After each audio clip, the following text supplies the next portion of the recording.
시청자 여러분, 올 우리 경제의 걸림돌이 될 큰 문제 중에 하나가 북한 문제입니다. 북한 문제라는 게 뭐 사실 예전에도 늘 있어 왔던 문제지만 그건 지정학적 리스크지만 작년에 천안함 사태나 연평도 포격 사건에서 보셨듯이 참 조금 다른 해와는 차원이 다른 문제였어요. 그래서 올해도 이런 문제가 이어지지 않을까라는 그런 우려감이 경제에 상당히 불확실성으로 대두가 되고 있는데요. 제가 오늘 그래서 그런 남북 문제를 포함해서는 그런 외교, 남북한을 둘러싸는 외교 문제 뭐 이런 거를 좀 한번 얘기해 보고자 대한민국 남북 문제에 관한 최고의 싱크탱크죠. 세종연구소를 찾아봤습니다.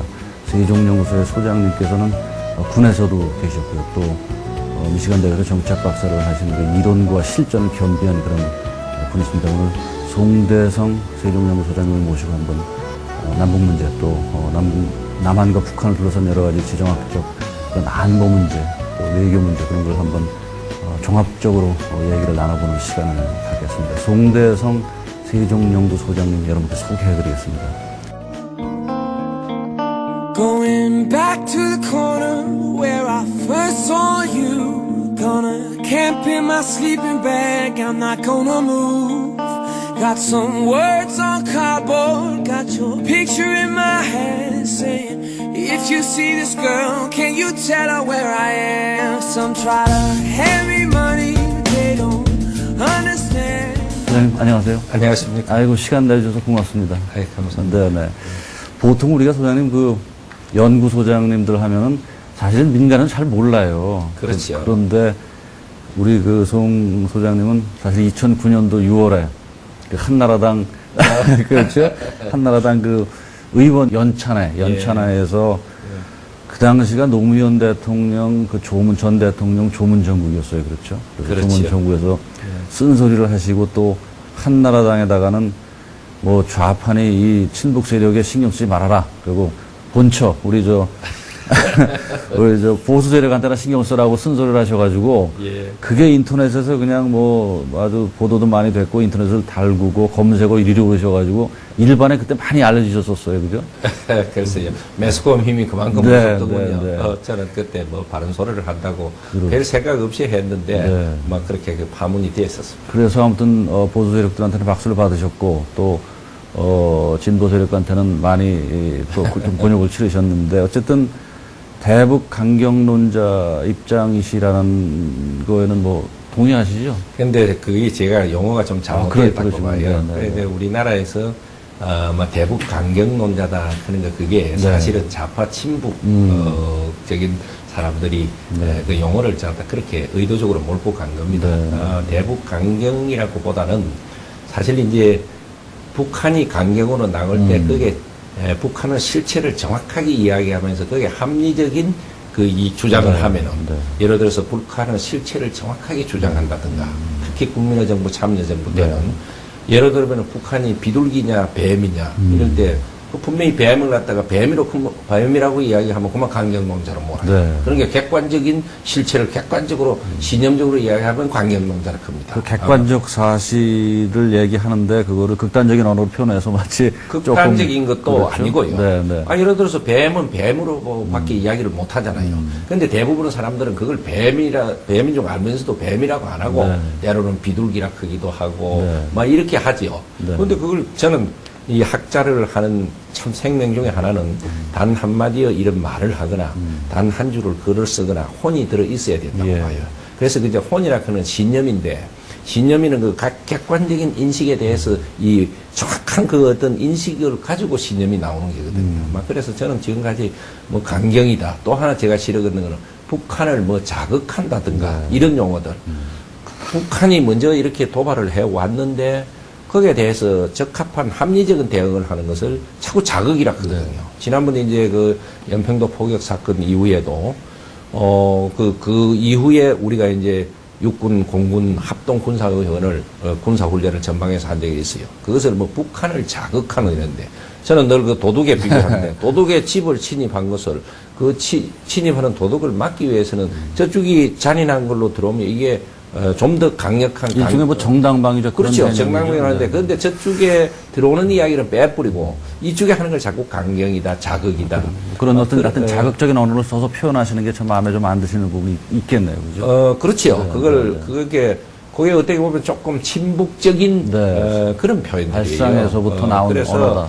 저를 다시 본 이야기로 돌아가면은 저는 뭐 저를 한 번도 뭐 강경하다든가 네. 이렇게 그리고 또 보수 측에서는 그렇게 이야기를 안 합니다. 네. 객관적인 실체를 정확하게 인식하고 그 어떤 신념적인 것을 합리적으로 주장한다.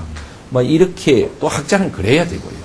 대북 강경론자는 일종의 조금 저쪽 반대편에서 보는 시각이고 대북 합리론자 정도 말씀해 주시면 네, 될까요? 저는 오히려 우리 보수에도 지나치게 그 사실에 맞지 않게 이렇게 하는 사람을 싫어 그래요. 네. 그러면 그 설득은 논리도 없고 그렇게 이야기해서는 안 됩니다. 정확하게 이야기해거든요. 자, 어쨌든 지난해 천안함 사건도 있었고 연평도 포격 사건도 있었는데 어떻게 보면은 송 소장님이 누구보다 참 그 사태를 연이어서 보시면서 예. 답답한 마음을 가지셨을 것 같아요. 어떠셨어요? 그걸 한번 지난해 일이지만 한번 정리를 좀 해주시죠. 그 이제 답답하다 하는 면도 있고 네, 네. 뭐 여러 가지 그 의미가 내포돼 가지고 있죠. 근데 이제 그 왜 북한이 몇 년에 한 번 얻기도 어려운 네. 그러한 그 무력 도발을 종전까지 뭐 우리 민족끼리 우리 민족끼리 하다가 그렇게 연거푸 한 해에 막 그렇게 8개월 사이에 그런 도발을 갖다 노골적으로 했느냐 하는 그 사건의 의미를 잘 알아야 됩니다. 네. 그래서 이제 그 사건의 의미라는 것은 뭐 지금 전문하고 있는 학자들이 많이 분석을 하지만 저는 한 4가지로 보고 있는데 우선 이 김정은이가 지난 9월 28일 선계를 했죠. 그런데 이제 그 선계 과정이 뭔가 지금 매끄럽고 김일성에서 김정일로 된 그 선계 과정에 비해서 지금 김정일에서 김정은으로 이 선계 과제가 상당히 문제가 되고 있다 하는 것은 지금 자꾸 전해지고 있습니다. 지난 1월 8일이 김정은의 그 생일이었는데 그걸 생략했다든가 그동안 이제 9월 28일 이후에 계속 북한사에 유언비어가 있다든가 뭐 이런 곰 3마리 이야기 같은 거 뭐 그런 게 민심이 이 김정은으로 모아지지 않는 거예요. 이럴 때는 대개 이제 북한이 구사하는 것이 내부적인 단합을 위해서 외부적인 위기를 조성합니다. 그렇죠. 그런 내용이 하나가 있고 또 하나는 사실 북한은 지금 미국을 갖다가 미제국주의니 뭐 불구 대천지 원순이 크지만은 사실은 엄청나게 양자 대화를 원하고 있어요. 왜 양자 대화를 원하느냐? 양자 대화를 해야 지금 그 소위 대북 제재라는 거 지금 이제 북핵 폐기를 위해서 미국 오바마 정부가 들어서면서 종전에 부시 정부보다는 훨씬 야무진 지금 대북 제재를 하고 있거든요. 그게 참 1874. 우리가 예상했던 거하고 다른 거죠. 민주당 그렇죠. 정부가 와서는 좀 유화적으로 나올 줄 알았는데. 그러니까 그게 이제 북한은 실수였어요. 뭐 이건 조금 다른 이야기로 가지만은 사실 오바마 정부가 선거 그 캠페인하고 할 때는 어느 테러리스트도 어느 공산주의자들도 그거 다 인간인데 나는 대화로 풀겠다. 모두 외교를 그렇게 나갔어요. 그래가지고 그 캠페인도 쭉 그래 했는데 그게 이제 북한이 이 성급했던 겁니다. 오바마 정부 들어올 때 소위 이건이라는 그 고위급 인사를 갖다가 뉴욕에 파견하면서 빨리 대화를 재촉한 거예요. 그게 이제 그때 우리 사회에서 통미봉남이다는 이야기가 많이 있었죠. 그렇죠. 빨리 미국 민주당 정부 이제 남한을 제치고 그렇지 남한을 제치고 이제 북한하고 미국하고 서로 이렇게 빨리 이야기하고 싶은 내용들이 많았던 거예요. 그게 뭐냐 그러면 우선 기항지 만든 핵을 갖다가 보유국으로 인정해 달라. 그다음에 미국과 북한 사이에 평화협정을 체결하자. 이제 이런 그 수건 과제들이 있었던 겁니다. 그런데 이제 미국과 이제 북한 사이에 평화협정을 체결하자 하면 그 평화협정을 체결하면 그다음 기다리고 있는 순서들이 있어요. 평화협정이 되었으니까 우리는 적이 아니니까 주한미군이 뭐 필요하냐 이제 이런 순서가 기다리고 있었는데 그 이제 대화를 재촉하기 위해서 강수를 돌았던 겁니다. 이 대화가 잘 안 되니까 그게 결정적인 역할을 한 게 클린턴 국무장관이에요. 지금 힐러리 클린턴. 왜냐하면 그 당시 오바마 정부에서는 대화 먼저냐 북핵 폐기에 대한 어떤 보장이 먼저냐 이걸 두고 할 때에 힐러리 클린턴이 북핵 폐기를 위한 어떤 보장을 받아야지 대화부터 들어가면 안 된다. 이라고 늦추고 있으니까 그 대화를 빨리 재촉하는 의미에서 소위 강수를 들은 것이 그런 게 2009년 4월 5일에 미사일 테스트고 그다음에 5월 25일에 핵실험, 막 이렇게 이어진 겁니다. 그런데 이제 결과적으로 대화를 재촉한다고 그런 것이 점점 오바마 인식이 바뀔 뿐입니다. 네. 아, 북한이 이게 정말 이거 함부로 다스릴 이런 실체가 아니구나. 아, 그러면서 이게 강성으로 돌아간 겁니다. 네. 사실은. 자, 그러니까 북한의 2대에서 3대 세습 체제가 불안한 과정 그래서 속에서 외부 북한의 위기가 전략도 필요했고, 예. 북한의 사실 외교적 전략도 소위 아까 복남. 통미복남의 외교적 전략도 사실상 올바른 판단을 하지 못한 거죠. 그런 거죠. 그런 데서 그게 이제 위기를 합리적인 줬는데. 디시전 메이킹을 했으면 그런 일이 안 일어나는데 이제 이런 문제가 있고 또 하나 더 왜 이렇게 강성으로 나가느냐 하는 거는 오는 1월 19일 날 중국과 미국이 그렇죠. 지금 정상회담을 두고 있죠. 그렇습니다. 여기에 이제 소위 후진 타워를 지원 사격하고 있는 겁니다. 이게 왜 그러냐 하면 지금 이제 천안함 폭침, 그다음에 연평도 포격에 이 북한이 세계 여론으로부터 많이 지금 비난을 받고 있거든요. 그리고 거기에 비난이 북한뿐만이 아니라 중국도 받고 있어요. 지금 중국 너는 뭐 하는 실체냐? 그 이제 비난은 작년도 이미 카나다 그 정상회담에서 오바마가 노골적으로 후진타워를 보고 공격을 했습니다. 지금 이렇게 하는 것은 무슨 등가적인 가치를 갖고 다투는 게 아니고 범죄 행위를 한 북한을 다해서 좀 제재를 하고 다스리달라는 건데 중국은 뭐 하는 거냐? 근데 이제 요번에 만나면은 이 오바마가 그걸 지금 단단히 벼르고 있어요. 지금 그 악행을 저지르는 북한에 대해서 왜 제재도 안 하고 너희들은 비이성적인 자꾸 보호만 하느냐 하는 데 대한 카드를 만드는 겁니다. 그래서 막 10년이 되면서 계속 대화를 하자. 이제 이러면은 북한이 평화적인 이미지가 부각되는 거예요. 이제 이렇게 되면은 오히려 이명박 정부가 대화를 거절하는 것 같고 북한 정부가 적극적이고 평화적인 이제 이런 이미지를 붙이면서 19일이 되면은 네. 뭐 우리가 적극하는 거 아니냐 이런 거 지원 사격을 하기 위해 19일 날 있을 소위 미국과 중국의 정상회담 얘기는 조금 이따 또 한번 다시 나누기로 하고 그러면 지금 북한이 올해 들어서 아무튼 소위 유화적 제스처를 쓰고 있단 말이에요. 그죠? 그렇지요. 작년하고는 정반대로. 예. 그래서 지금 소장님 말씀대로 마치 대화를 요구하는데 이명박 정부가 그를 거부하는 듯한 분위기로 몰아가는 그런 상황도 지금 그런 궤에서 예. 해석을 하시는 거죠. 예, 예. 네, 네. 자, 이제 어쨌든 올해 그래서 이제 요번 연초에 북한이 이런 태도를 보이기 이전에는 우리가 예상했던 바가 이제 올해 소위 국지전 가능성, 그죠? 서해 5도에 대한 연평도뿐만 아니라 백년도를 위한 서해 5도에 대한 국지전 가능성, 아니면 예. 그쪽이 아니면 다른 지역, 또 예. 심지어는 전면전 가능성까지도 사실은 얘기가 안 나오진 않았었어요. 그런 그렇죠. 가능성에 대해서 소장님 한번 먼저 좀 이해단을 좀 그게 해주시죠. 이제 금년에 이 북한이 국지전을 할 것이냐 안 할 네. 것이냐 또 다른 도발을 안 할 것이냐 안 할 것이냐 하는 것은 두 가지 변수입니다. 하나는 뭐냐 그러면 북한의 대남 전략 전술이 뭘 추구하느냐 문제고 또 하나는 우리가 어떤 대비 태세를 갖추느냐 요 두 가지 변수예요. 그런데 이제 북한의 대남 전략 전술이 어떤 식으로 구사되느냐 하는 거는 우리가 어떤 대비 태세를 갖느냐 하는 데 달려 있어요. 따라서 변할 수 있다라는 그렇죠. 거죠. 네. 그래서 이제 우리의 대비 태세는 구체적으로 또 뭐냐 하면은 우리 정부, 우리 군,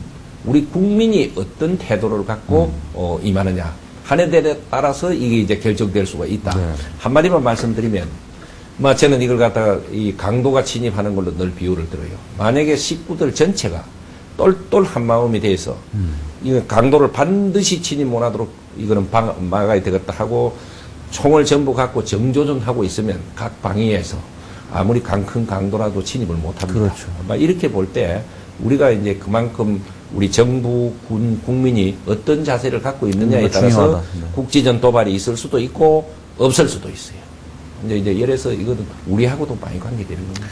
소장님, 저는 개인적으로 그런 생각을 해봐요. 예. 사실은 작년에 하여튼 천안함과 연평도 포격 사건으로 우리 사회에 큰 충격을 주긴 했으나, 예. 그러나 그것을 또 한편으로 보면은, 국민들한테 분명히 안보의식을 고취시킨 측면이 있는 것 같아요. 결과적으로는. 그렇죠? 엄청나게 고치를 시켰죠. 그랬죠. 그리고 네. 국민들한테 한 마음으로 결집하는 어떤, 그것도 제가 보기엔 북한으로 봐서는 모르겠어요. 저희들이 아전인수격 해석인지는 모르겠으나, 전략적으로 뭐 별로 실효를 못 역사적으로 거둔 것 보면 같아요. 큰 그렇죠? 실책이고. 실책을 한 거라고. 예, 지난번 그걸 갖다가 어디하다가 국제사회 여론도 얘기하면 굉장히 악화됐고요. 예, 물론. 1969년도에 이 청와대 기습 사건에 김신조 그랬죠. 그 일당들 청와대 기습 사건에 예를 많이 들죠. 그때 사실 청와대 그 테러리스트들이 와서 딱 잘못하면 청와대까지 공격을 할 수가 있었어요. 네. 그 당시도 뭐 개강된 분위기, 국민들 여론은 이 도대체 뭐 하는 거냐 하고는 뭐 대단했는데, 그러나 그 결과적으로는 그걸로 인해 갖고 예비군이 창설되었고, 또 청와대 근처에 그 보안로라고 지금 그 드라이브웨이라는 거, 네. 그게 만들어졌고, 그다음에 국민들은 그만큼 경각심이 고취되었고 안보의식이 고취됐고, 이제 이것도 지금 두 사건이 대단히 비극적이고 불행했지만은 46명의 용사 연평도에서 4명의 그럼요. 네. 그런 분들의 그 순직이 너무나 안타깝죠. 큰 역사적으로 아마 의미가 있을 겁니다. 지금 우선 한미연합 방위 체제도 지금 이 순간에도 계속 강화되고 있거든요. 그러니까 이제 중국도 그런 이야기를 해요. 이게 가만히 계산돼 보니까 제일 이익을 본 거는 미국이고, 그 다음에 뭐 한국도, 한국하고 이 중국이 피해자 같다. 네. 뭐 이제 이런 이야기들을 하더라고요. 이제 이런 면에서, 그래, 역사적인 이런 사건이라는 것이 자행하는 사람은 그런 목표를 갖고 했지만은 효과는 전혀 다른 걸로 나타나는 그러게요. 막 이런 예를 우리가 볼 수가 있습니다. 네. 오늘 대담에 아무래도 이제 앞을 우리가 이렇게 진단을 해보는 측면으로 가야 되겠지만 그 전에 한 가지만 더. 예. 저는 개인적으로 참 사실은 저도 많은 국민들이 그때 저도 조금 화가 났던 게 뭐냐면 연평도라는 데가 예. 사실은 그 전에 해전도 있었고 여러 가지 문제가 있었던 데인데 예. 이번에 우리가 어쨌든 그 순간으로 봐서는 당한 거 아닙니까? 어쨌든 그쪽 그 당연한 순간으로 거죠. 봐서. 자, 그 개머리 진지에 해안포가 1000문이 있었고 우리 예. 6문 갖고 대응했어요. 예, 그래서 예. 정부가 도대체 이게 무슨 문제가 전혀 없었던 지역이 아니라면 또 몰라도 기존에 예. 그렇게 문제가 많았던 지역인데 어떻게 그런 식으로 대응을 그런 체제밖에 안 돼 있었었는지가 참 화가 났었고 그리고 예. 우리가 과연 그런 소위 그 전쟁 억제력이 있는 건지 아니면 앞으로도 예. 연평도가 아닌 지금 연평도가 저렇게 문제가 생기니까는 전력을 많이 또 연평도에다 지금 이동을 하다 보면 다른 쪽에서 또 이렇게 구멍이 생길 수 있는 예. 그런 소위 전략적 문제에 대해서 예. 어떻게 우리가 좀 어떻게 보면 답답하기도 하고 좀 그래요. 뭐 그래서 어떻게 뭐 지금 화가 나시고 막 한심하다 그런 이야기가 다 그 당시 그 상황으로 볼 때 맞는 이야기입니다. 근데 왜 화가 나느냐 하면은 이게 이제 적하고 대치하고 있을 때 제일 중요한 것이 지피지기입니다. 네. 그러니까 이제 상대방이 정확하게 무슨 생각을 하고 있고 그 전력 배치가 어떻게 돼 있고 하는 걸 우리 군이 정확하게 파악하고 있었어야죠. 그러면은 적에가 1000문이 있는데 우리는 그게 6문밖에 없었다. 이거는 지피지기에 전혀 이거 정보가 없었던 거예요. 사실 이제 그런 면에서 그렇고 그다음에 이제 실제 전력 면에서도 이렇게밖에 안 됐나. 이번에 이제 국방백서가 금년도기 나왔는데 거기에 이렇게 보면 아직도 소위 그 다련장 방사포라 그런 게 있어요. 네. 이것이 북한에는 한 5,100문 되는데 우리는 아직 200여 문밖에 안 됩니다. 이런 거는 이제 하드웨어적인 면에서 절대 이거 부족한 거죠. 그 다음에는 이제 시스템 운영상에 그게 문제가 많았던 거예요. 마치 저는 예를 이렇게 비교하는데 도둑이 집에 들어왔는데 그 도둑을 막아낼 장비가 없었던 것도 아니에요. 수류탄도 있고 칼도 있고 뭐 도끼도 있고 다 있었어요. 그런데 이걸 사용하지 못하도록 엉뚱한 데 갖다 놨던 거야. 그 다음에 도둑을 식별하는 능력도 신통자가 이게 도둑인지 아닌지도 잘 모르고 그리고 도둑을 또 잡는 방법도 희한한 방법을 놓고 있었다고요. 그래서 뭐 아버지 지시가 있었어야 이걸 잡는다든가 네. 아버지가 구체적으로 들은 걸 그걸 다 지시할 수도 없지 않습니까 사실은. 이제 이래서 도둑 잡는 방법이 사실은 도둑 잡는 방법이 아니었다. 그걸 교전 수칙이라 할까. 그걸 저는 거기에 비교를 해요. 이래서 이게 이제 이렇게 당하고 나서 사실은 국방장관이 바뀌고 하면서 이런 게 종전에 문제가 되었던 것이 거의 제가 보니까 좀 지금 교정이 되고 있는 것 같습니다. 당연히 아까도 얘기했지만 이번 작년 하여튼 연평도하고 천안함 사건은 우리한테 중요한 메시지로 와 닿아야 되고 그렇죠. 그렇지 않으면 그거 예. 아무 의미가 없죠. 그죠? 그런 것이 교훈이 돼서 예. 다시 돌아보고 아까 말씀하신 하드웨어, 소프트웨어 예. 부분에서 부족하고 구멍난 부분들을 메꿔 가야 되는 거고 예. 정부도 예. 사실 작년에 정부의 어떤 대처는 많이 비난을 받았어요. 예. 정부도 그런 면에서는 군에만 나무랄 게 아니고 정부 스스로가 그렇습니다. 책임감을 가져야 되겠죠. 그죠? 예. 그 이제 정부가 제일 뭐의 문제였느냐 하면 천안함 사태가 일어나고 54일간의 국제조사단이 와서 이게 누구냐 하는 범인을 잡는 데까지는 정확했어요. 그 정말 잘한 겁니다. 차분하게 인내를 갖고. 그리고 전쟁 기념관에 우리 이 대통령이 5.24 대북 제재 조치라 그런 걸 7가지 항목을 쫙 말씀하시면서 한 것도 그 내용이 굉장히 좋았던 거예요. 그런데 뭐의 문제가 되었느냐? 그 내용을 이렇게 하얀 것 같으면 이 이제 최고 통수권자가 국민을 행했던 적을 행했던 이야기를 한번 말씀을 하면은 그것이 무섭게 실천이 돼야 돼요. 그러는데 그게 딱 발표하자 그날 오후에 북한이 예를 들면 대북 심리전을 하겠다 하면 그날 오후부터 바로 들어갔어야 돼요. 그런데 그걸 또 그러니까 만약 대북 심리전을 하면은 그 심리전 하는 대형 스피커를 향해서 정조정 향해서 타격을 해버리겠다 이랬거든요. 그러니까 거기에 소위 기가 꺾이다. 밀린 거죠. 밀린 거예요. 네. 기싸움에서 진 거예요. 그래 자꾸 밀리고 안 하고 그 다음에 점점 더 해갖고 서해에서 만약에 한미 합동 군사훈련을 하면 용서 안 하겠다. 이제 중국까지 동원해서 협박을 했거든. 밀려갖고 동해로 가버리고. 이제 이렇게 점점 하니까 아 이거 별거 아니구나. 얕잡아 본 거예요. 그래갖고 사실은 연평도 포격까지 이어졌었다. 그래서 그게 단호한 대응 조치라 크지만은 사실 종이호랑이 대응 조치가 됐죠.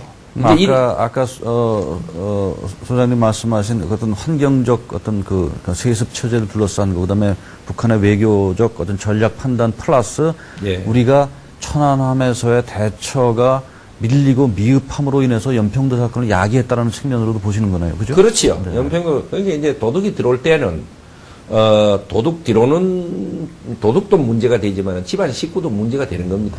도둑이 도둑인지 아닌지도 서로 혼란스러워가지고 하나는 도둑이라 하고 하나는 아니라 하고 그것도 더 단합해서 싸울 줄도 모르고 뭐 이제 이렇게 분열돼 갖고 다투고 있고 하면 도둑은 들어오게 돼 있어요. 대문은 열려 있고 하면 우리 책임도 많이 있는 겁니다. 어쨌든 뭐 아무튼 남북 문제에 관한은 이번에 참 많이 국민들한테도 새로운 어떤 보는 시각에 대한 어떤 그런 극적 계기가 된 거는 틀림없는 것 같아요. 그랬는데 제가 볼 때는 저는 뭐 평생 국방 안보 이런 거 연구하는 사람인데 아직 많이 미흡합니다. 네. 연평도의 두 분은 그렇게 우리가 도발을 당하고도 초, 중, 고등학생, 뭐 중고등학생 그 여론조사 보니까 아직도 43%가 연평도는 그 도발된 것이 우리가 잘못해서 뭐 그래 되었다느니 이거 저 사실하고는 엉뚱한 지금 인식을 그래 하고 있어요. 이 정부가 국민들한테 이게 무슨 없는 사실을 이야기하라 그런 것이 아니고 정확하게 이런 자꾸 바람직한 이 막 홍보라 그까 이걸 갖다가 교육을 해야 합니다. 그래서 이런 정확한 실상을 알리는 이런 프로그램도 참 좋은 겁니다. 네. 자, 소장님 아까 우리가 그 이제 19일 날 있을 소위 미국 중국 그 정상회담 말씀을 좀 해주셨는데 어쨌든 예. 남북 문제가 풀리기 어려운 사실 큰 이유 중에 하나는 이게 남한과 북한만의 문제가 아닌 미국과 중국의 이해관계가 소위 한반도를 둘러싸고 지정학적으로 얽혀있는 문제가 해결을 참 어렵게 하는 측면이 있죠. 19일 날 미국 중국 정상회담이 어쨌든 이런 분위기를 아까도 잠깐 언급하셨지만 반전시키는 어떤 계기가 될 수도 있겠고 지금 미국과 중국의 스탠스라고 할까요? 입장을 선생님 어떻게 보시는지요? 이런 남북 문제를 향한 어떤 입장. 네, 그래서 그 남북 문제가 해결이 잘 안 되는데 미국과 중국의 갈등과 뭐 소위 헤게모니, 주도권 다툼에서 그렇지 않느냐 이렇게 보는 사람도 있는데 저는 그거보다도 크게 우선 주 원인은 저 북녘 땅에 지금과 같은 저런 속성의 김정일 정권이 존속하기 때문에 우선 남북 그게 문제가 제일 큰 안 풀리고 문제죠. 제일 주 네, 문제는 그렇죠. 그걸 저는 한 7, 80%로 봐요. 거기에 또 하나 국제적으로 보면은 중국이라는 저 큰 덩치가 사실 G2에 속하는 뭐 저 강대국이 이 소위 세계 이성이라는 단어가 있죠. 월드 리전이라는. 세계의 합리성과 그걸 하는 세계 이성에 접근한 사고와 행동을 하면은 이 남북 문제가 많이 풀릴 수가 있어요. 네. 그런데 이제 천안함 사태라든가 연평도 포격을 쭉 보니까 저 중국이 경제적인 성장에 비해 갖고는 전혀 세계 이성 차원에서 따라가지를 못하는 그런 덩치 큰 나라다. 저는 한 2달 전에 중국을 방문해서 이걸 중국 당국자들을 보고 그대로 이야기를 좀 많이 쓴소리를 했어요. 좀 하셨습니까? 많이 했죠. 네, 그러셨군요. 도대체 너희들이 언제까지 중국이 이런 그 행태를 보일 거냐. 저는 그 중국을 이야기할 때에 애미 칸가루와 새끼 칸가루 이야기를 예를 들었어요. 여러분들이 천안함이라든가 이런 그때는 천안함 사태 이후에 갔으니까 연평도 사건은 오지 않았을 때니까 하는 행태를 보니까 마치 애미 칸가루가 새끼 칸가루 꼭 보호하는 것 같다. 세상 없는 악행을 저지르고 와도 그저 주머니 속에 넣어놓고 쓰다듬고 이러는데 미국하고 고집이 틀린다. 내가 이야기를 했어요. 미국은 뭐 중국하고 북한하고가 특수관계고 미국하고 대한민국이 특수강인 거는 우리 인정하자. 그렇죠. 그런데 이제 미국은 진정하게 잘못되면 진정한 충고와 진정한 도움을 줬고, 지난 60년간. 여러분들은 말이야, 벼랑 끝으로 가든 어디로 가든 놔뒀기 때문에 오늘날 60년 이후의 역사가 어떻게 돼 있느냐. 북한은 최빈국, 잔혹한 독재 변경국가가 돼 있고, 대한민국은 그래도 12위니 15위니 이런 나라가 돼 있는데, 더 이상 북한을 관리하려 하지 마라 말이야. 여러분들이 땅이 모자라서 북한을 탐을 내나, 왜, 지난 60년 역사가 이런 것 같으면 부끄러워서도 손 떼라 하고 저는 직격탄을 이야기를 했어요. 그랬더니, 그러니까 그 인민군에서는. 당신들이 북한을 지지해 놓은 결과가 도대체 뭐냐. 결과가 이게 이거죠. 뭐냐 말이야. 저는 여기에서 중국 학자들이 와도 그걸 갖고 얼마든지 이야기를 합니다. 가서 보고해란 말이야. 하고, 그랬더니, 아니, 듣고 못 앉았겠는가. 그래요. 여러분들 보고 내가 반응하라 소리도 아니다 그랬어요. 반응 못하는 그쪽 사이의 분위기를 제가 왜 모릅니까? 가만히 듣고 제가 한 이야기를 보고만 해라, 중앙에. 네. 중앙당에.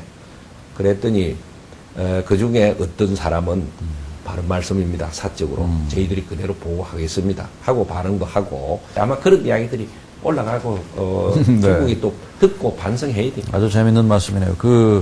아무튼 지금 소장님 말씀대로 어떤 국제사회에서 저렇게 일종의 뭐 좀 격하게 얘기하면 속된 말로 불황아 같은 역할을 하는 게 지금 일을 저지르는 게 일단 북한인데, 그거를 예. 저렇게, 그러면 중국도 사실은 글로벌 지도국으로서 이제 뭐 되려고 애를 많이 쓰는 지들 입장에서도 예.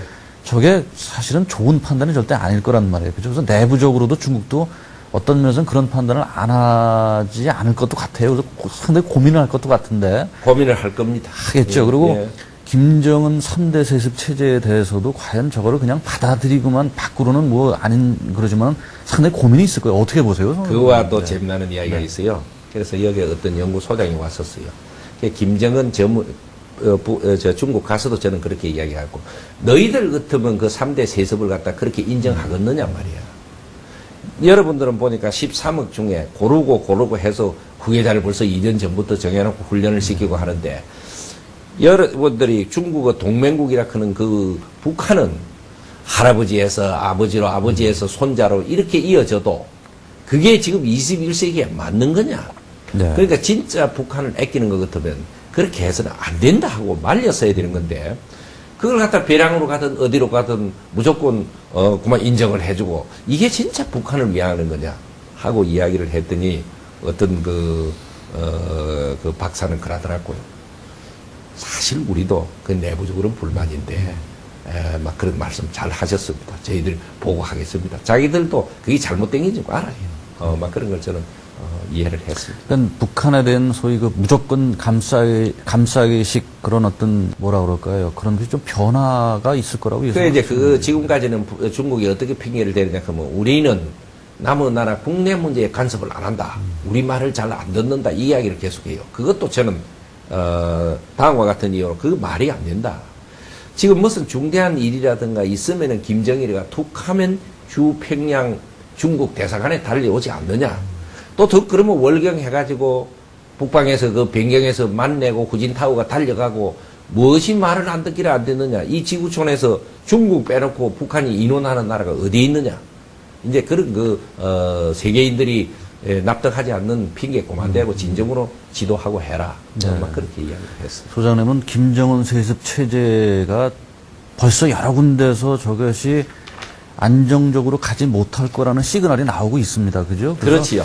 예. 저거 어떻게 보세요? 그래서 이제 김정은 체제가 지금 안정적으로 갈 것이냐 안 갈 것이냐 하고는 지금 학자들은 한 두 가지 오래 갈 것이다 하는 주장이 있고, 막 그렇게 않을 것이다 하는데, 오래 가도 불안한 상황에서 오래 가겠죠, 그죠? 그렇지요. 선대처럼 김정일 체제처럼. 근데 이제 이게 오래 갈 것이다 하는 것도 이제 논리적으로는 뭐냐 하면, 저 북한 정권이라는 게 소위 저는 반항 멸종 정권 체제라고 봐요. 좀 처음 듣는 용어일 겁니다. 반항 멸종. 네. 반항만 하면 종자를 없애버린다 하는 정치 체제이기 때문에, 소위 그 정권에 대해서 도전한다든가 반대하는 세력이 나타날 수가 없어요. 조금 반항기가 있으면 인민들도 3중, 4중 감시를 늘 하거든요. 공포 정치 체제죠. 그렇죠. 이제 이렇기 때문에 그 반항 세력이 나타날 수가 없고, 그 다음에 이제 지금 중국이 방금 말씀하신 것처럼 지나치게 비이성적으로 감싸고 있거든요. 중국이 이걸 어느 정도 놔야 무슨 무너지든가 할 때인데 그게 이제 그런 어떤 의미가 있고 또 우리의 대북지 정책이 외부 세력이라 하면 사실은 서독 같으면 막 경우가 되면 언제든지 동독 없애버린다. 이런 게 대동독 전략으로서 있었는데 우리가 전략적인 목표는 뭐 지난 정부도 그렇고 지금도 북한 김정일 정권을 형편이 되면 없애버린다. 이 목표는 없거든요. 네. 그러면 이제 이게 붕괴라든가 없어지는 게 쉽게 오지를 않아요. 저런 뭐 아무리 문제되는 부계절을 세워놔도. 그런데 이제 그거와 관계없이 그러나 어차피 역사라든가 이것은 저게 오래 못 갈 것이다 하는 주장에는 권력 승계 과정에서 벌써 이게 남다른 분위기가 아까 말씀드린 그렇죠. 것처럼 뭐 인민들이 지지를 안 한다든가 이런 분위기가 있는 거는 말할 것도 없고 그동안 어쨌든 남한 공기, 국제 공기가 북한에 많이 투입돼 있어요. 이제는 막 2000년 초반에 비해서 갖고 지금 2010년 1에 들어가고는 북한 주민들한테 옛날처럼 막 철옹성 같이 이렇게 폐쇄적으로 믿으라크면 믿고 이런 이제 북한이 아닙니다. 되돌릴 수 없는 트렌드죠. 되돌릴 수 없이 지금 공기가 들어갔어요. 네. 이게 이제 제일 불안한 거예요, 사실은. 그 다음에는 이제 지금 국가를 경영하는 철학이 문제예요. 국가 경영 철학이 정권이 바뀌면 이게 선명하고 새로운 걸 잘못된 거는 고치고 해야 되는데 지금 김정은으로 갔지만 그대로 성문 정치를 계속하겠다. 그거는 군사를 가라면 모든 것이 해결된다는 논리거든요. 쉽게 이야기하면. 그렇게 해가지고는 국가가 정상 발전을 할 수가 없습니다. 그 다음에는 이제 천안함 사건 이후 방금도 말씀드린 것처럼 중국이 부여잡고 있는 것도 시간이 이제 점점 가면은 조금 그 강도가 약해질 것이 아닌가. 이런 면에서 오래가지 못할 것이다. 그러나 역사라 하는 거는 이렇게 논리적인 계산으로 미래가 예측되는 게 아니고 그 뭐 EH가 역사가 무엇인가를 보면은 막 여러 가지 변수에 의해서 갑자기 무너질 수도 있고 그럼요. 그게 또 오래 갈 수도 있고. 자, 소장님, 최근 들어서 이제 지금 말씀을 하신 부분에 제가 그 관련 지어서 좀 질문을 드리는 건데, 최근 들어서, 올해 들어서 대통령께서도 통일에 관한 묘한 시그널을 주셨어요. 동남아 쪽 가셔서도, 우리가 통일이 조금 앞당겨질 수도 있다라는 그런 발언도 있었고요. 그래서 통일에 대한 여러 가지 시그널을 주셨는데, 정부가 뭘 좀 알고 있는 건지 어떻게 생각하십니까? 그러니까 이제, 대통령께서 지난번 해외 가셔가지고 막 통일과 관련된 말씀도 하셨고 하는데 솔직히 저는 뭐 대통령께서 왜 그런 말씀을 하셨는지는 뭐 정확한 그 의정은 모르겠고 최고 통수권자의 자리라 하는 것은 일반 국민이라든가 뭐 다른 사람에 비해서는 더 많은 정보, 더 깊은 정보, 더 전문성 있는 정보를 갖고 계신다고 봐야 돼요.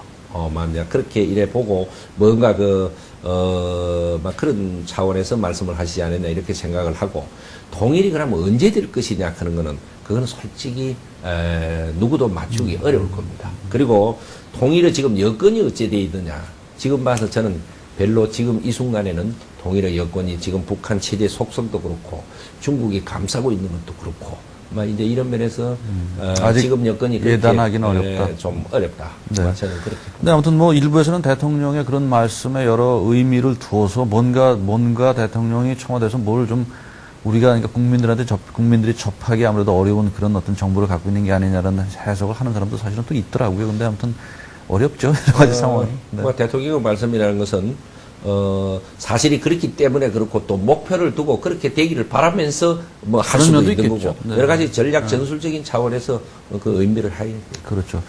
저희는 사실 근데 저는 개인적으로 뭐 개인적이라는 것보다도 그런 생각을 갖고 있는 사람이 꽤 많은데 북한이 현실적으로 핵 개발을 포기한다라는 거에 대해서 저는 별로 개인적으로 동의하지 않습니다. 그거 소위 뭐 그들 입장에서 자위권을 얘기하고 그러는데 이거 그러면서 육자회담 소위 국제 간의 공조라는 게 이게 참 어떻게 보면 참 허무한 측면도 있는 것 같아요. 그 점은 정확하게 어떻게 저는 보시는데, 홍 국장님 견해하고 같은데요. 네. 저도 육자회담 이거 개최해봤자 북핵 폐기는 안 됩니다. 네. 왜 안 되느냐 하면은 지금 북한 이 육자 폐기가 북핵 폐기가 되자면은 뭐 한마디로 결론부터 말씀하면 북한이 성군 정치라는 국가 경영 철학을 바꾸지를 않으면 폐기하지를 않으면 이거는 북핵 폐기는 아무리 육자회담을 해도 뭐 국제 간에 공조를 해도 이건 절대 안 됩니다. 더구나 이 어려운 것은 이 중국의 태도가 지금 또 좀 바뀌었어요. 종전에 육자회담에 임하던 태도하고는 얼마 전에 그 중국이 그런 이야기를 했지요. 그 외교부에서 북한도 핵을 가질 뭐 권리가 있다. 그게 뭐냐 하면 평화 핵을 이야기하는 건데 그러니까요. 원자력이라든가 이런 걸 이야기하는데 이 북한 사회가 얼마나 사술적인 것이 많고 비밀적이고 이러는데 중국의 그러한 주장은 사실은 어떻게 보면 구멍을 더 내주는 겁니다. 그러면요. 그거 뭐 어디까지가 평화이고 어디까지가 비평화인지 육자회담이 열리면은 더구나 더 복잡할 겁니다. 그리고 또 하나 이 북핵폐기가 육자회담을 통해서 어려운 거는 종전에는 육자회담을 열면 주제가 단일 주제예요. 네. 북핵폐기라는 건데 그게 늘 종전에도 이 북한은 평화협정을 체결하자 그랬거든. 북미 간에. 네. 그 육자회담에서. 근데 그 당시에는 뭐이 평화롭지 못하느냐, 한반도가 평화롭지 않느냐 했는데 지난번 천안함의 연평도 이 어떤 사건을 계기로 한반도가 평화롭지 못하는 거는 이제 주제가 됐어요. 의제가 돼서 이제 육자회담이 열리면은 반드시 북한은 북핵 폐기뿐만이 아니고 미국과 북한 간의 평화협정을 체결하자 그런 주제를 갖고 나올 거예요. 이러면 단일 주제라도 될똥말똥이었는데 이건 더욱더 복합 주제가 돼가지고 거기에 중국이 다리 걸지 안 될 겁니다. 자, 그렇다면 어쨌든 우라늄 농축 사실도 지금 북한이 공개한 입장이라면 예. 북한의 그 소위 핵 개발 어떤 진전 상황에 대한 대응책으로 지금 나오는 얘기가 예. 한반도 비핵화 선언을 한번 좀 재고해야 될 필요성이 있지 않느냐. 그래서 예.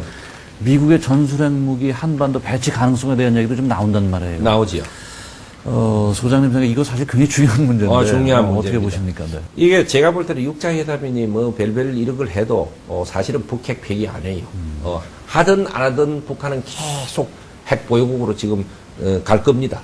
그리고 또 필요하다면 핵실험도 또 할 거고 이래 되면 북한은 핵 보유국이고 이쪽은 아니면은 남북 관계가 이성제의가 될 수가 결정적으로 힘의 균형이 깨지는 거죠. 깨지지요. 때로는 협박하고 하면은 그런 국면을 만든 것보다는 노태우 대통령 때 선언했던 한반도 비핵화는 반드시 재고돼야 되고 그 다음에 이제 그게 그래 되면 우리가 개발할 때까지 시간이 걸리니까 그렇게 많은 시간은 안 걸리지만은 거기까지는 소위 미국과 한국 사이는 확장된 억지력이라는 합의를 벌써 많이 보고 있어요. 네. 익스텐디드 디터런스 그런데 거기에 의해 가지고 전술 핵무기를 갖다 놔야 돼요. 갖다 놓고 만약에 진짜 폐기를 하면 또 철수하면 됩니다.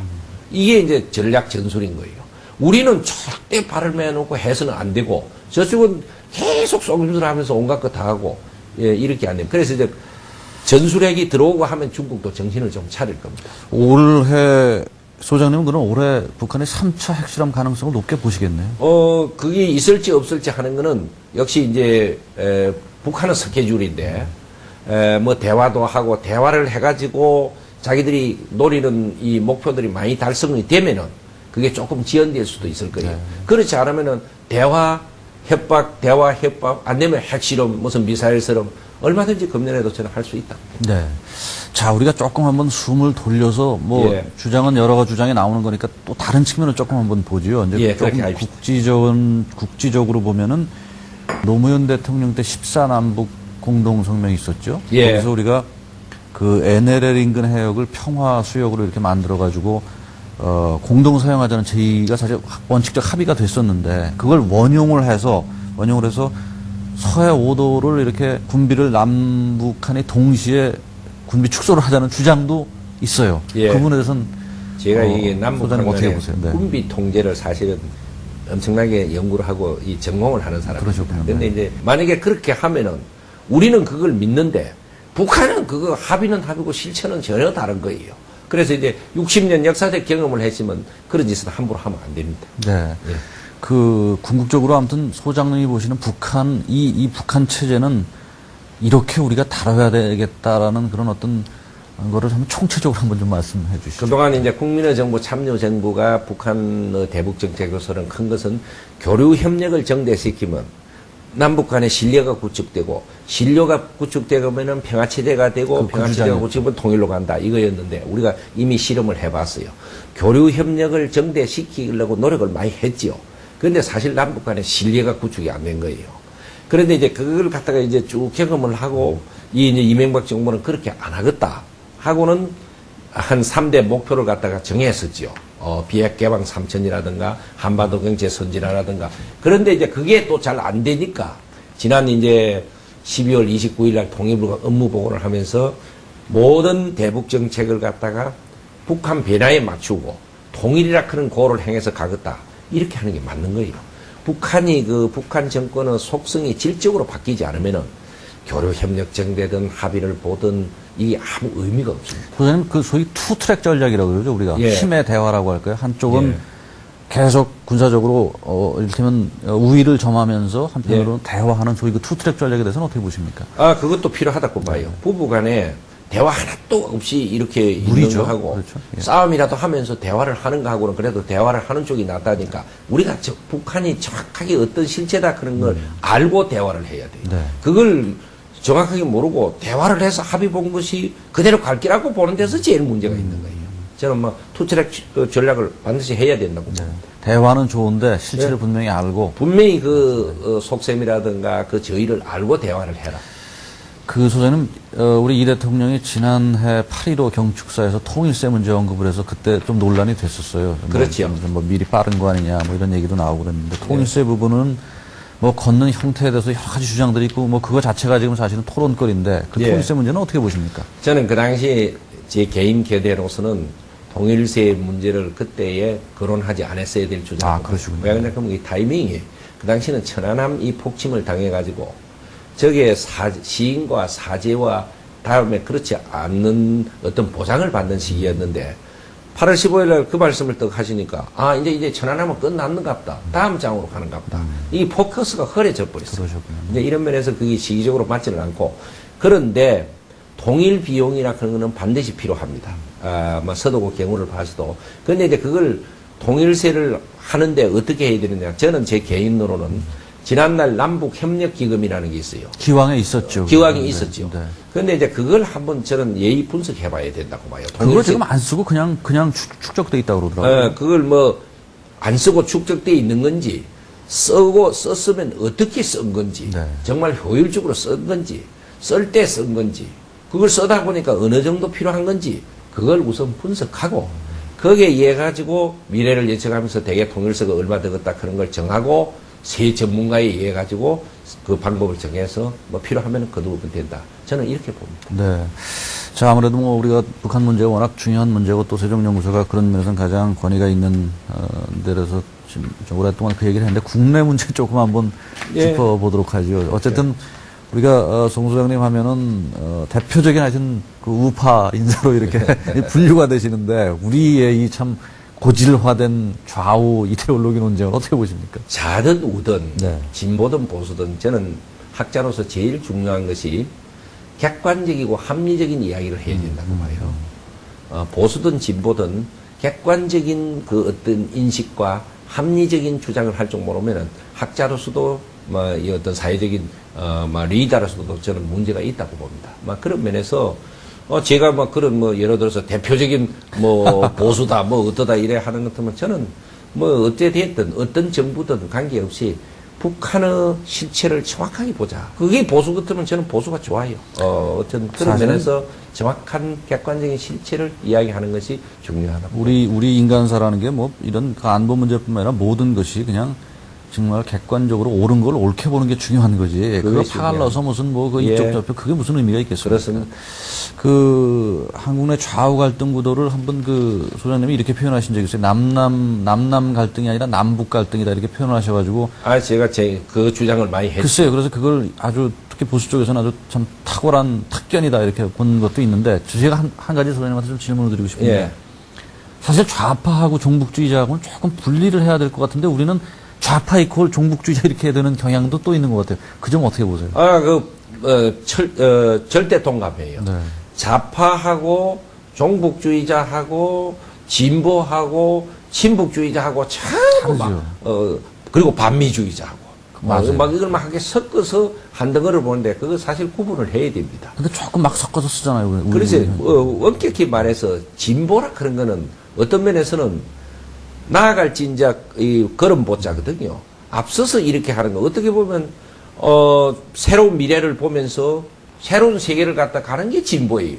우리 좌파 중엔 말이죠. 예. 우리 좌파 중엔 분명히 진보, 좌파 중에서는 소위 그 유럽식 사회주의를 모델화시키고 북한 문제에 대해서 굉장히 비판하는 사람도 분명히 있단 말이에요. 아, 그렇죠. 그런데 그런 사람까지 싸잡는 또 그래가지고 그걸 친북하고 막 반미하고 섞어서 보는데 그거는 분류가 돼야 된다. 돼야 되죠. 노르웨이라든가 스웨덴 같은 거, 핀란드 이런 나라들 이렇게 보면 소위 소시오 데모크라시라고 사회민주주의. 그러게요. 그 순수한 소위 좌파들은 그 이제 이퀄리티 균형을 갖다가 이렇게 균등 배분 이런 걸 쓰면서 사회 복지를 이야기하고 그건 사회 발전에 상당히 기여를 할 수가 있어요. 막 그거하고 함께 섞어 가지고 그런데 이제 제대로 공부가 있고 양식이 있는 사람들은 거기서 많이 빠져나왔지요. 나와가지고 더 이상 그런데 얽혀서 같이 못 가겠다 하는 사람들도 지금 많이 있지 않습니까? 자, 이제 소장님하고 인터뷰 시간이 참 많이 지났는데 우리가 빼놓지 않을 수 없는 매우 중요한 문제가 전시작전 통제권 문제예요. 이게 지금 이양시가 2015년이죠. 예. 당초 2012년에서 3년이 지금 딜레이가 됐는데 예. 이거 재검토해야 된다는 목소리가 상당히 꽤 있어요. 뭐 서명운동까지 있었고 그렇죠. 예. 그 문제 한번 소장님 견해를 밝혀주시죠. 저도 재검토해야 된다고 주장하는 학자 중에 한 사람인데 왜 그러냐 하면 지난번 그 이명박 대통령과 오바마 대통령이 2015년 12월 1일로 딱 못 박은 거는 그건 잘못된 거예요. 그거는 이제 안보 상황을 보면서 추후에 이게 다시 결정한다 이렇게 됐어야 돼요. 옛날 주한미군 철수처럼. 근데 이제 그걸 갖다가 딱 끝에다 고정해 놓으면 물론 막 그렇게 고정해 놓고 우리의 국방력을 정대시킨다든가 이런 거는 좋은데 안보 상황이라 그런 게 제가 볼 때 2015년이 됐다고 해서 그렇게 전작권을 우리가 가져올 상황이냐 하는 것은 다시 재검토가 돼야 될 겁니다. 상당히 어려운 답변이 되실지 모르지만은 지금 정부, 소위 그 이명박 정부의 안보 대응 어떤 그 애티튜드, 접근 방법, 그런 것들, 대북 정책 관련해가지고, 송 소장님이 평가하시는 잘한 점과 못한 점을 좀. 뭐 어려울 것도 없어요. 과감하게 좀 말씀해 주시죠. 예, 지금 그 이명박 정부가 들어와서 대북 정책으로서는 크게 이 장점으로 지적할 것은 우선 북한의 인식에서 지난 정부, 국민의 정부나 참여 정부에 비해서 비교적 객관적으로 이 어프로치하고 있는 거. 이 점이 굉장히 장점이고 또 하나는 대북 정책을 함에 있어서 소위 종북적인 태도를 좀 지양한 거. 주면서 빌빌대고 하는 이런 게 시정된 거, 이런 거 큰 성과입니다. 네. 그게 남북 관계를 합리적으로 하는 거예요. 그런데 이제 만약에 부족한 점은 뭐냐? 아직도 그 북한의 인식에 있어서 제가 보기로는 100% 객관적으로 그 인식을 하는데 조금 미흡함이 있다. 그 다음에 이제 예를 들면 단호한 응징이라든가 대응이라든가 하는데 이 국민 여론이 보면은 사실 대한민국을 위하는 여론도 있고 북한을 위하는 여론도 있고 하는데 분명히 섞여 있죠. 예, 국민 여론에 따라서 보면 좀 우왕좌왕하고 냉탕 온탕으로 왔다 갔다 하는 게 있다. 막 이것이 좀 수정해야 될 점이다. 막 저는 그렇게 봅니다. 자, 소장님께서 MB정부에 대한 대북 정책에 대한 평가를 짧게 해주셨는데, 지난해 돌이켜보면 하여튼 천안함 사건과 연평도 사건을 처리하는 과정에서 나타난 우리의 외교력이 예. 경제 분야를 풀어가는 어떤 그 방법과 기술에 비해서 굉장히 점수를 못 받았어요. 예. 외교 전문가시죠. 우리 국제정치학 하셨는데 그런 외교 분야를 좀 평가를 좀 해주시죠. 그건 특히 저도 인정하는데 네. 특히 어느 나라와냐면 참 대중국 네. 외교입니다. 공식적으로 우리는 전략적 파트너시다. 네. 파트너십을 발휘한다 이랬는데 근데 사실 천안함이 딱 있고 나서 이래 보면 사실 중국이라는 것을 북한 혼자서 독차지해 버렸거든. 이것은 뭐 이유가 어디에 있었든 어쨌든 이 중국과 한국의 관계라는 것이 사실은 상호 복합적으로 이존하고 있는 관계거든요. 안보적인 관계만 있는 게 아니에요. 경제적인 것도 있고 문화적인 것도 있고 역사적인 것도 있고 우리의 장점들이 많이 있어요. 그 관계에서는. 그런 걸 갖다가 총괄해가지고 우리의 장점적으로 유리한 것을 최대 활용하면서 중국이 저런 식의 행동을 못하게 했어야 되는데 막 그 점이 대단히 미흡했다. 그 이제 그 외교 분야에서는. 그러나 한미 관계에서는 사실 엄청나게 기대했던 것보다도 지난 한 10년간에 약화됐던 게 저는 거의 다 회복됐다고 봐요. 이런 그 면들이 있습니다.